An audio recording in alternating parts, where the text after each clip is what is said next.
சற்று முன் கிடைத்த மிக மிக முக்கியமான செய்தி ஒன்று வெளியாகியிருக்கு. அதாவது திமுக தலைவராக இருக்கக்கூடிய நம்ம ஸ்டாலினுக்கும் கனிமொழி எம்பிக்கும் 2 பேருக்கும் நடுவில் மோதல்கள் ஏற்பட்டிருக்கிறதா அண்மையில் ஒரு செய்தி பரபரப்பாக போய்கொண்டிருக்கு.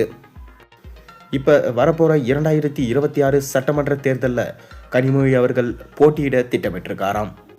கனிமொழி அவர்கள் திடீரென்று இந்த முடிவு எடுக்க காரணம் என்னவென்றால், நேற்று வந்த ஸ்டாலினின் மகன் உதயநிதி ஸ்டாலின் கூட துணை முதலமைச்சர் ஆகிவிட்டார். ஆனால் எனக்கு இன்னும் எந்த பதவிகளும் வழங்கப்படவில்லை. மேலும் மத்தியிலும் எந்த பதவிகளும் எனக்கு அளிக்கப்படவில்லை. சாதாரண எம்பியாக தான் இருந்து கொண்டு வருகிறேன்.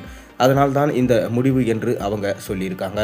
அது மட்டும் இல்லாமல் மேலிடத்தில் காங்கிரஸ் இருந்திருந்தால் கண்டிப்பாக அனைத்தையும் ஸ்டாலின் செஞ்சிருப்பார் எனவும், காங்கிரஸ் இல்லாமல் இப்போ வேறு ஒரு கட்சி இருக்கிறதுனால தான் எந்த எம்பி பதவியும் அவருக்கு வழங்கப்பட முடியவில்லை என அவர் சொல்லியிருக்காராம்.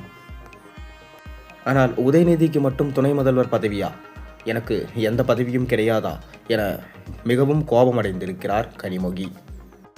அது மட்டும் இல்லாமல் வருகிற சட்டமன்ற தேர்தலில் முக்கிய நிர்வாகிகளுக்காக மேலிடத்துக்கு கடிதம் எழுதியிருக்காங்களாம் கனிமொழி. அதாவது எந்தெந்த இடத்துல எந்தெந்த நிர்வாகிகள் இருக்க வேண்டும் என்று அவங்க முடிவு செய்ய வேண்டும் என கோரிக்கை வச்சிருக்காங்களாம். ஆனால் ஸ்டாலின் அவர்கள் என்ன சொல்லியிருக்காருனா, எந்த வேட்பாளராக இருந்தாலும் எந்த நிர்வாகிகளாக இருந்தாலும் எல்லாருமே துணை முதலமைச்சராக இருக்கக்கூடிய உதயநிதி ஸ்டாலின் தான் முடிவு செய்வார், என் கையில் எதுவும் இல்லை என அவர் சொல்லியிருக்காராம்.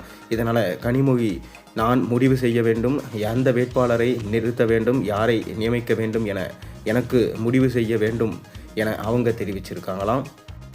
மேலும் கலைஞர் இருந்த காலத்தில் கலைஞர் கனிமொழி மீது அதிக பாசம் வைத்திருந்தார். என்னதான் அவர்கள் செய்யும் செயல்கள் பிடிக்கவில்லை என்றாலும் கனிமொழி சொல்வதை அனைத்தையும் நிறைவேற்றி கொடுத்தார் கலைஞர் அவர்கள். ஆனால் தற்போது அப்படி இல்லை. ஸ்டாலின் அவர்கள் சொந்த அண்ணனாக இருந்தும் அவருக்கு எதுவும் செய்யவில்லை. தன் மகனின் பேச்சை கேட்டுக்கொண்டு அனைத்து விஷயங்களையும் செய்கிறார் ஸ்டாலின். மத்தியில் அதிகாரம் பெறுவதை விட மாநிலத்தில் அதிகாரம் பெறுவதே சிறந்தது என முடிவு செஞ்சுருக்காங்க கனிமொழி. அது மட்டும் இல்லாமல் இதனால் தூத்துக்குடி பகுதியில் அவர் வேட்பாளராக நிற்க வைக்க போகிறாரு. அதன் மூலமாக கண்டிப்பாக வெற்றி வாய்ப்பு சூடுவார் என தெரிய வந்திருக்கு. கண்டிப்பாக திமுக அவர்கள் ஆட்சிக்கு வருவது கடினமாக இருந்தாலும் வந்தாலும் கண்டிப்பாக கனிமொழி அவர்கள் நினைத்தது நிறைவேறிவிடும் என தெரிய வந்திருக்கு. இதனால தான் துணை முதல்வருக்கு இப்போ போட்டி வந்திருக்காம். மேலும் கனிமொழி அவர்கள் தனக்கே துணை முதல்வர் பதவி தர வேண்டும் என கோரிக்கை வச்சிருக்காங்களாம். ஸ்டாலினுக்கு இது மிக பெரும் தலைவலியாக ஏற்பட்டிருக்கு. இதனால தான் இப்போ கட்சிக்குள்ளே மோதல் ஏற்பட்டிருக்கிறதா தகவல்கள் வந்த வண்ணம் இருக்குது.